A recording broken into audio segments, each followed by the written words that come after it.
North Korea best not make any more threats to the United States. They will be met with fire, fury, and frankly, power, the likes of which this world has never seen before.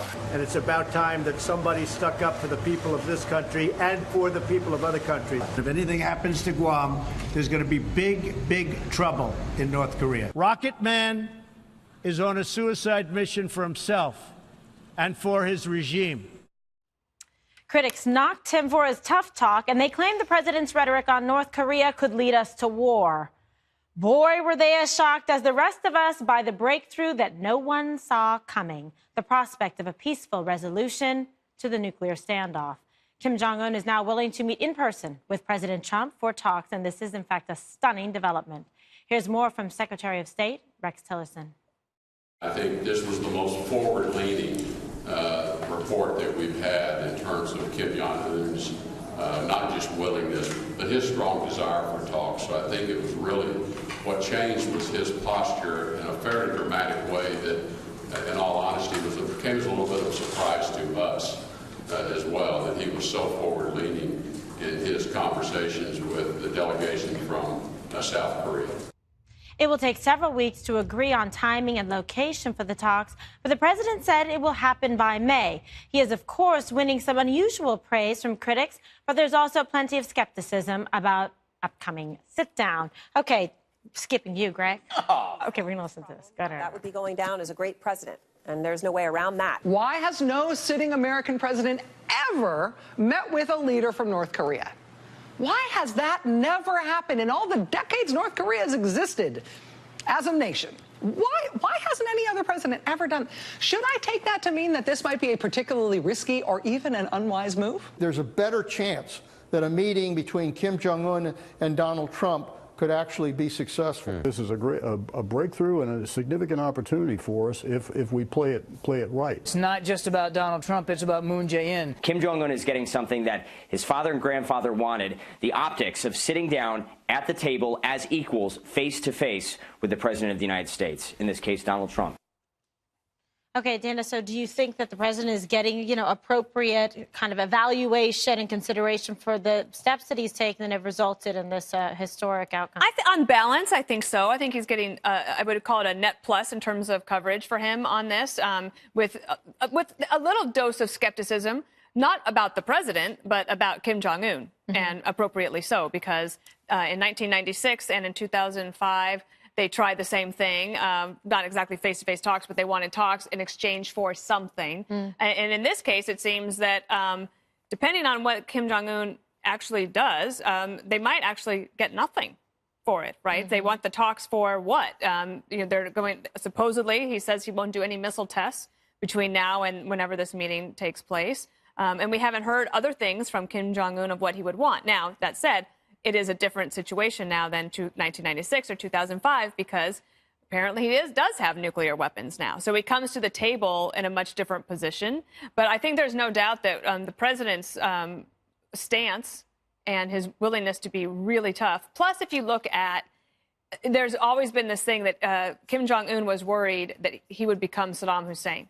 And there's a reason that Gaddafi turned over his nuclear weapons because they realized that America was not going to put up with it anymore. But back to your question, is President Trump getting enough credit? I think so, and I think that also he can't worry about it too much because leadership is doing things that might not necessarily be popular at the time, but looking back could be very popular. For example, when he said fire and fury back in, I don't know, when was that, last spring, and he was at Bedminster, and there was a huge firefight about that in the media, like, oh my gosh, it's so bellicose and he's going to lead us to nuclear war. Well, actually looking back, and even in Vanity Fair and the New York Times and several of those people there, Panetta and Brennan are all looking back saying, it's actually worked in getting to this point. So I think on balance, he's getting enough credit. Yeah, and if that's what the goal is. The goal shouldn't be necessarily credit. It's the outcome, which is denuclearizing North Korea. Absolutely. So, and that's the intended outcome and perhaps the eventual outcome. But nevertheless, if you look at the time frame here, Congressman, this is quite quick turnabout for President Trump coming in and being able to achieve this kind of diplomatic, accord in terms of being able to sit down with him, to discuss this, and to do something that benefits not only the United States, but, the rest of the world. It reminds me of what Ronald Reagan did. He took this doctrine of peace through strength, and I think Donald Trump laid down the line real early, earned a reputation that he was willing to do what it took to protect the United States, protect Guam and the allies that we have around the country, or around the world. And I think that's paying off in great dividends. And it did happen fairly quickly. There are going to be a lot of gyrations, and if they delay the timeline or whatnot, but we need to let this play out, because President Trump has put us in a position where we can actually prevail and make the world a better, safer place. Okay, Greg? Well, obviously, if this were Obama, they would already have demolished Mount Rushmore, and they'd put 4 Obama heads right there. But I want to hit the point about the optics. They say by elevating Kim, the optics he's getting something for nothing. It may actually help Rocket Man, but why wouldn't he do it? The point is, that's going to be part of the deal. He's going to be in a deal that is going to probably help him survive. But in order for this to succeed, we have to be super skeptical, and we also have to make sure that there is restitution for Otto Warmbier, right? He has to be part of this equation, and President Trump has spent a lot of time with Otto's dad, so I'm pretty sure that that's going to be part of the deal. They should find out what happened to Otto. They should find the people who were responsible for that horrible, horrible treatment, and they should punish him. I think that's as big to me personally. I know it may seem irrational as making sure that there are inspectors there to look at their nukes, but I think it should be part of it, because you can't let him get away with that. But obviously, the sanctions worked, and the sanctions worked because they're I would call the sanctions the Trump handshake, right? It's the handshake that doesn't let go and just gets tighter and tighter and tighter. That should be, I'm going to coin that the Trump handshake, because it can go on forever. There's no end to these sanctions. If you can always make them worse. And I think they're realizing that this isn't going the way they want to go. And also, he targeted companies, which is I think is pretty new. I mean, you target countries, but you target their companies. That's kind of interesting.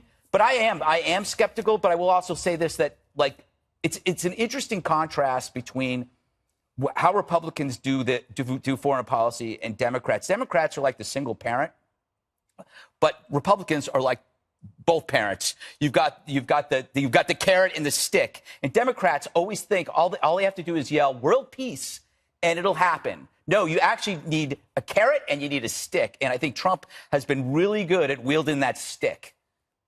Okay, Juan.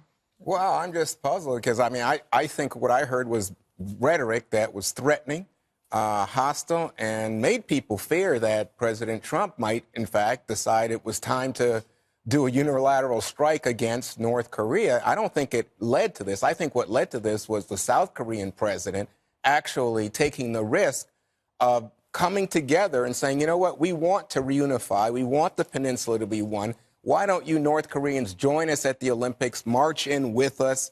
Let's talk. Let's have some talks. Remember, there were going to be talks between Vice President Pence, who went. Those talks broke down, but the South Korean president did meet.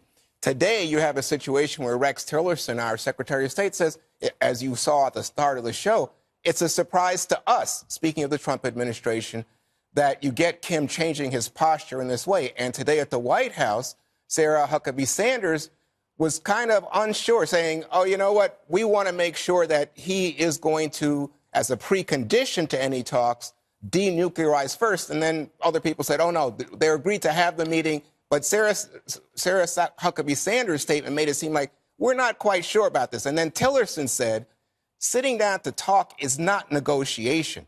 So I think to myself, the way that we're casting this conversation is big win for Trump or not. Is he getting enough credit or not? And I'm just thinking the real issue here is, how do we deal as a country with North Korea, and are we doing so effectively? But the South Koreans were the first ones to say it was the presence of Donald Trump and the position he took that led to this position. And Obama's policy of appeasement was getting us nowhere other than going backwards. I don't think it was appeasement. I think, in fact, if you go back to Republican administrations, if you go back even like to George H.W., then Clinton, then George W., and then Obama, all of them have tried in some way to make a deal.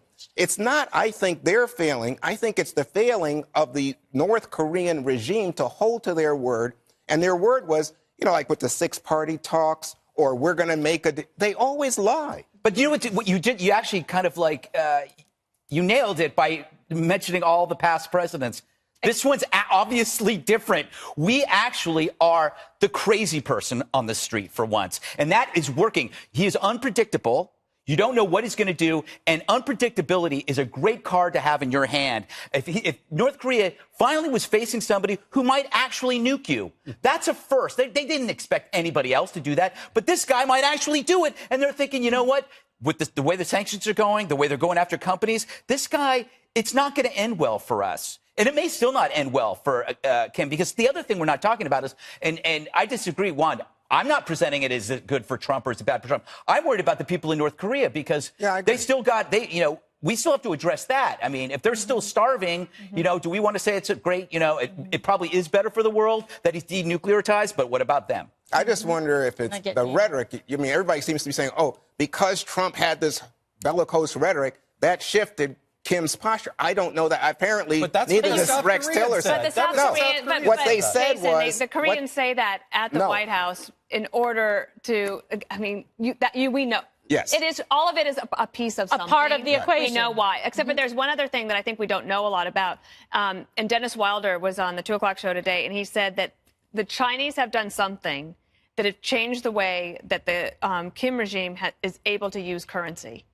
And that I don't really understand how all that dark money stuff works, but basically, if the regime doesn't have a way to pay off the generals in order to keep them in line, then he realizes he's going to have to do something. And they have a South Korean president now that they did not have during the Obama administration, who is much more willing to say to the North Koreans, let's try to work this out. And that it just depends on who you end up with. And right now, what we've ended up with is a president who is willing to do what it takes to stop North Korea from having a nuclear weapon. And you have Kim Jong-un squeezed enough that he's figuring, well, let me try this gambit and see if I can get him to the table. He's certainly unconventional in terms of his approach, but I think it is part of the puzzle and the piece that has worked here, because it certainly it's the only thing really different in terms of what you look at. It's also different that he has a nuclear weapon now. That's that too. Different And then I also think there's the China piece in terms of their influence behind the scenes and putting pressure. Will Dennis Rodman go? I hope so. Because he could be the secret All weapon. right, let's not dumb down the segment.